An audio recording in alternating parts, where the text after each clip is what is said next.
আসসালামু আলাইকুম guys, welcome to my channel R M digi dream. আপনারা সবাই কেমন আছেন? আশা করি ভালো আছেন। আমি অনেক ভালো আছি। অনেক দিন ধরে চটপটি খেতে মন চাইছিল, তো আজকে চটপটি বানাই নিছি। তো আপনারা ঘরে থাকা উপকরণ দিয়ে এগুলো বানিয়ে নিতে পারেন যদি ডাব্লিউডেল থাকে।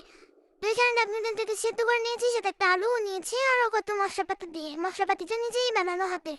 আর এইখানে দেখেন ফুচকা নাই, কি করবো বলুন? তারপর আটাটাকে গুলে টুলে কোনো রকম একটু ফুচলার মতো ক্রাঞ্চি ভাবে নিয়েছি। আর এখানে ডিম নিয়ে নিয়েছি একটা শুধু করে। তারপরে পেঁয়াজ কুচি করেছি, তারপর হচ্ছে আহ, মরিচ কুচি করেছি, তারপর ধনিয়া পাতা এবং সাথে লেবু একটা ক্রাশ করা।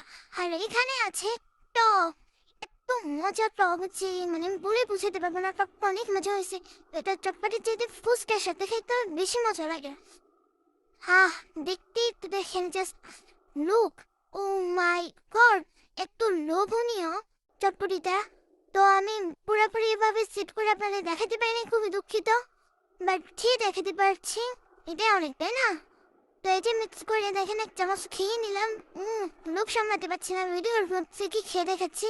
অনেক মজা, অনেক মজা, অনেক মজা, যা বলে বুঝাতে পারবো না। তো সর্বশেষ এই কথাটাই বলবো, আপনারা বাসায় ট্রাই করেন, খান। আর আমার চ্যানেলটাকে সাবস্ক্রাইব করুন, লাইক করুন অ্যান্ড কমেন্ট করুন যে চটপটিটা কেমন লাগছে। তো সবাই ভালো থাকুন, সুস্থ থাকুন, আল্লাহ হাফেজ।